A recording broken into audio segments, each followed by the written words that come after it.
बहुत साल पहले इंडिया के अंदर गोविंदा की एक बड़ी ज़बरदस्त किस्म की कॉमेडी फिल्म आई थी। इस फिल्म के अंदर मरहूम कादर खान, अल्लाह उनको जन्नत नसीब करे, इंडिया के बड़े ही लेजेंडरी अदाकार थे। ये इस फिल्म के अंदर होते हैं गोविंदा के साथ, और दूसरे थे इसके अंदर Johnny Lever, another brilliant actor of India. ये सारे उसकी कास्ट में शामिल होते हैं। तो जॉनी लेवर जो था ये करोड़पति सेठ कादर खान का मैनेजर होता है, और गोविंदा जो था ये कादर खान का बिजनेस कॉम्पिटिटर होता है। लेकिन कादर खान के मैनेजर जॉनी लेवर की हमदर्दियां अपने मालिक से कम बल्कि उसके कॉम्पिटिटर गोविंदा से ज़्यादा होती हैं। तो गुस्से में आकर कादर खान जॉनी लेवर से पूछता है कि तू मेरे साथ है या उसके साथ है। तो जॉनी लेवर मुंह कादर खान की तरफ करता है, लेकिन अपनी उंगली गोविंदा की तरफ करके कहता है कि मैं तो आपके साथ हूँ।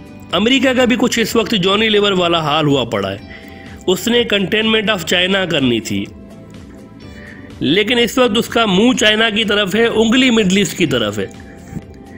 इस प्रोग्राम में हम बात करते रहते हैं कि यूएस के प्लान ये है कि अब साउथ एशिया नया वॉर थिएटर बनने जा रहा है चीन की वजह से, और अमेरिका की कंटेनमेंट ऑफ चाइना वाले प्रोग्राम के तहत चीन अब नया टारगेट है उसका। लेकिन just when US was trying to wind up its conflicts in Middle East, and उसी वक्त वहाँ इसराइल ने जंग छेड़ दी हुई है नई, और अमेरिका इसके अंदर इस वक्त बुरी तरह से सकिन हो चुका है। यानी फास्ट एंड फ्यूरियस वाले स्टाइल में बाइडन शी जिनपिंग के साथ रेस लगाना चाह रहा था, लेकिन एन उसी टाइम पर अंकल बाइडन की गाड़ी का टायर पंचर हो चुका है। उधर मोदी जी फूलों का हार लेकर उम्मीदें लगाए खड़े थे कि मेरे मित्र बाइडन अब पधार रहे हैं क्वाड लेकर, और जैसे ही वो क्वाड लेकर आएंगे तो क्वाड के बलबूते पर मैं 56 इंच का सीना और लाल आंख दिखाऊंगा चीन को। लेकिन एक बार फिर मोदी जी के दिल के अरमा भी आंसुओं में बह गए, और बाइडन भी बाकी अमेरिकी प्रेसिडेंट्स की तरह अपनी पुरानी तनख्वाह पे काम करने में लगे हुए हैं, यानी मिडल ईस्ट पे। ये ओवर स्ट्रेच हो चुके हैं।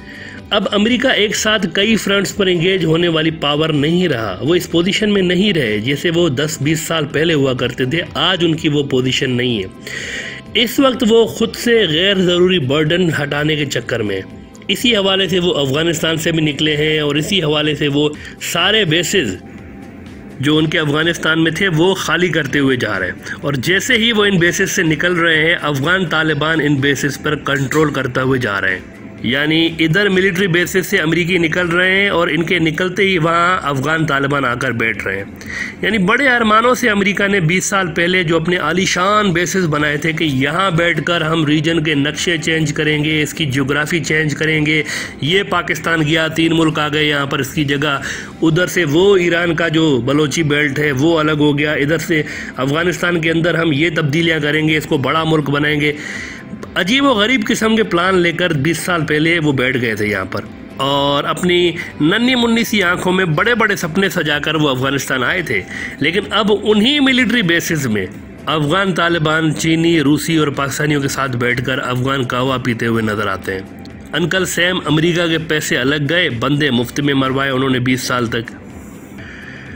अगर आप पिछले कुछ सालों तक अमेरिका की हरकतों को नोट करें तो उसके अंदर पैनिक और कन्फ्यूजन साफ तौर पर नज़र आती है। कुछ साल पहले अमेरिकी नायब सदर माइक पेंस ने अचानक अफ़गानिस्तान का दौरा किया था। कोई क्रिसमस थी या न्यू ईयर का कोई इवेंट था, इसको सेलिब्रेट करने के लिए वो अपनी फ़ौज के साथ वहाँ पर पहुँचे थे, और फ़ौज के बीच में खड़े होकर उन्होंने कहा कि पाकिस्तान लंबे अरसे से दहशतगर्दों को सपोर्ट कर रहा है, यानी अफ़गान तालिबान को सपोर्ट कर रहा है और उनको सेफ्टी मुहैया कर रहा है। But those days are over. ये उनका बड़ा एक कमाल का जुमला था, but those days are over. और ट्रंप ने पाकिस्तान को नोटिस पे रख दिया है। जनाब, ये सुनना था कि न्यू दिल्ली में ढोल और शहनाइयाँ बजती हुई सुनाई थी, और गोदी मीडिया लग गया अपने काम पे कि जंग लगे हुए जहाज़ों को सरसों का तेल और ग्रीस लगा लो, अमेरिका अब पाकिस्तान पर चढ़ाई करने जा रहा है। मित्र ट्रंप ने पाकिस्तान को नोटिस दे दिया है, अब पॉपकॉर्न लेकर पाकिस्तान के ऊपर जो अमेरिकी बॉम्बिंग होगी इसको आप सारे मिलके देखें। ये गोदी मीडिया के स्क्रिप्ट थे उस वक्त। लेकिन 2-3 हफ्तों के बाद ही वही ट्रंप अफ़गान तालिबान के साथ बैठा हुआ अपनी फ़ौजें वहाँ से निकलने की बात करता हुआ नज़र आया। और टॉक्स करवा कौन रहा था इन दोनों की, अफ़गान तालिबान और अमेरिकियों की? पाकिस्तान। वही पाकिस्तान जिसको नोटिस पे रखने की बातें हो रही थी कुछ ही दिन पहले, वो ट्रंप को और अफ़गान तालिबान को एक टेबल पर बिठा के बातें करवा रहा था। इंडिया ने बड़ी कोशिशें की कि ये क्या हो गया अचानक से। कुछ दिन पहले नोटिस पे रखने की बात हो रही थी कि अब आप नोटिस पीरियड पे हैं और अब बैठ के बातें कर रहे हैं पाकिस्तानियों के साथ। तो लो जी, ये भी पहुंच गए अमेरिका कि महाराज ये क्या हुआ, पाकिस्तान तो नोटिस पे था, लेकिन अब सबके बीच में बैठकर आप सबको यहाँ से निकलवाने में आप ही की मदद कर रहा है। तो वहाँ से ट्रंप सरकार से जवाब आया कि भक्तों, वो देखो सामने ठेले के नीचे कैमरा लगा हुआ है, आपके साथ छोटा सा मजाक हुआ है, it was a prank, camera को देखकर ज़रा थोड़ा सा हाथ हिला लें। यानी अजीब व गरीब किस्म की कन्फ्यूजन आपको नज़र आती है, कोई सर पैर आपको समझ में नहीं आता। आज एक बात है तो कल दूसरी बात है।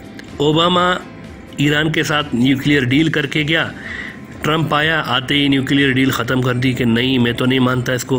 ट्रंप गया, बाइडन आ गया, दोबारा बाइडन कह रहा है नहीं नहीं नहीं, ट्रंप गलत था, आप दोबारा से आप फिर से करें, ये डील फिर से करें। यानी कोई एक चीज़ हो नहीं रही अमेरिका की जानिब से, कभी कुछ कहते हैं कभी कुछ कहते हैं, एक अजीब सी कन्फ्यूजन वहाँ पर मची हुई है। अभी भी यही हो रहा है। एक साल तक बाइडन कहता रहा कि हम चीन को कंटेन करेंगे, हम चीन को कंटेन करेंगे, निकलो निकलो अफगानिस्तान से निकलो, सारे मिडल ईस्ट से निकलो, सारे जाकर बैठ जाओ साउथ चाइना सी में, चलो चलो चाइना चलो सारे।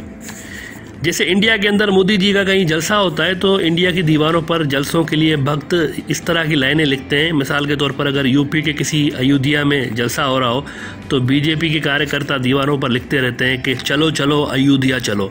तो बाइडन ने साल भर ऐसा माहौल बना के रखा, चलो चलो चाइना चलो।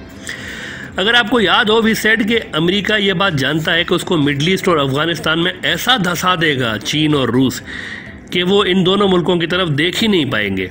और इस वक्त यही हो रहा है। अफगानिस्तान से अमेरिकी फौजी ऐसे निकल रहे हैं कि पीछे मुड़कर देख भी नहीं रहे कि क्या ले जा रहे हैं क्या छोड़ जा रहे हैं, इतना जल्दी जल्दी वहाँ से विथड्रॉल हो रहा है। उधर अफगानिस्तान के अंदर जो इम्पोर्टेड हुकूमत थी अशरफ गनी की, सख्त एंटी पाकिस्तान किस्म का शख्स था ये, और मुकम्मल तौर पर प्रो इंडिया रहा ये। अफ़गान सरकार के अंदर डिप्रेशन और गम पाया जा रहा है, और गम के मारे वो ये गाने गुनगुना रहे हैं कि इसको ही जीना कहते हैं तो यूं ही जी लेंगे, उफ ना करेंगे, लब सी लेंगे, आंसू पी लेंगे। दे डोंट नो कि अब उनका क्या बनेगा, अमरुल्लाह साले साहब का क्या बनेगा जो कि इतना एंटी पाकिस्तान रहे, क्योंकि अफ़गान तालिबान पहले ही वहाँ हुकूमती सेटअप कायम करने जा रहे हैं। अभी से ही उन्होंने काम शुरू कर दिया हुआ है और तेज़ी के साथ शरई अदालतें वहाँ पर कायम हो रही हैं, जुडिशल सिस्टम वहाँ पर लगा रहे हैं वो। और अफ़गानिस्तान के तमाम उन शहरों के अंदर जहाँ पर उनका कंट्रोल है, जुडिशल अदालतें, उनका जुडिशल सिस्टम कायम हो चुका है। दुनिया का 80% गंजा और अफ़ीम जो है ये अफ़गानिस्तान के अंदर प्रोड्यूस किया जाता रहा है आज तक, जो कि अफ़गान तालिबान की जब पिछली हुकूमत थी, अमेरिका के अफ़गानिस्तान पर हमला करने से पहले जो अफ़गान तालिबान की हुकूमत थी उसके अंदर अफ़ीम की प्रोडक्शन जो थी वो ज़ीरो कर दी थी अफ़गान तालिबान ने। और उसकी जगह सरकार ने नया एक कानून पास किया था कि गवर्नमेंट फ्री में खाद और बीज देगी उन सारे फार्मर्स को जो कि गांजे और अफ़ीम की जगह कोई भी हलाल फसल प्रोड्यूस करेंगे। लेकिन जो ही अमेरिका आया, अफ़ीम की प्रोडक्शन दोबारा अफ़गानिस्तान में शुरू तो हो गई, लेकिन वर्ल्ड नंबर 1 बन गया दोबारा से अफ़गानिस्तान अफ़ीम की प्रोडक्शन में। और इसमें से हासिल होने वाले अरबों डॉलर्स का कोई हिसाब नहीं कि वो किधर जा रहे हैं, वो ब्लैक मनी और इधर हर जगह लग रहे होते हैं। और ख़ुद अमरीकियों का भी इस ब्लैक मनी में बड़ा एक हिस्सा था, और अफ़गान हुकूमत जो थी उनके जो लोग थे उस वक्त वो भी शामिल थे। एक्स प्रेसिडेंट हामिद करज़ई का भाई जो था वो सबसे बड़ा ड्रग डीलर था। अब एक बार फिर अफ़गान तालिबान ने अफ़ीम की खेतियां अफ़गानिस्तान के अंदर डिस्ट्रॉय करने का काम भी शुरू किया हुआ है। इंडिया के अंदर बॉलीवुड की एक फ़िल्म में एक गाना बड़ा सुपर हिट हुआ था, अफ़गान जलेबी माशूक फरेबी, बड़ा सुपर हिट गाना इंडिया के अंदर हुआ था। अच्छा, बहुत सारे लोगों को वैसे ये इल्म ही नहीं है कि ये गाना असल में एक पाकिस्तानी सिंगर असरार शाह ने गाया हुआ है, यानी फ़िल्म में जो बैकग्राउंड म्यूज़िक है वो असरार शाह उसमें गा रहे हैं। लेकिन इंडिया के अंदर अफ़गान जलेबी से ज़्यादा अफ़गानी गांजे की डिमांड रही है आज तक। जब से अमेरिका आया है गुज़िश्ता 20 साल से, जब से वहाँ से गांजा प्रोड्यूस हो रहा है, इसका एक बड़ा ऐसा इंडिया के अंदर भी जाता है, और इंडिया के अंदर भी बड़े बड़े पॉलिटिशियंस इसके सेल परचेज में से अरबों रुपए कमा रहे होते हैं। लेकिन अब ये गांजा बंद होने जा रहा है अफ़गानिस्तान के अंदर दोबारा से। बाइडन सरकार इस वक्त शदीद फ्रस्ट्रेटेड है कि जितना जल्दी वो बाकी कन्फ्लिक्ट्स रिजॉल्व करना चाह रहे हैं ताकि चीन को टाइट कर सकें, उतना ही ज़्यादा वो इन फजूल के इश्यूज़ में फंसते जा रहे हैं जो कि उन्होंने दरअसल खुद ही पैदा करवाए हुए हैं किसी न किसी दौर में, जबकि चीन आराम से बैठकर इन सारी चीज़ों को देखकर एंजॉय कर रहे हैं। और चीनी ये सोच रहे हैं कि अमेरिका अब चूँकि 9-2-11 हो चुका है अफ़गानिस्तान से, तो वहाँ की इकोनॉमी में कहाँ कहाँ पर हम लोग पैसा लगा सकते हैं, और BRI में अगर अफ़गानिस्तान को शामिल करना है तो अफ़गानिस्तान को कहाँ कहाँ पर प्रोजेक्ट्स हम लगा के दे सकते हैं, ये प्लानिंग हो रही हैं।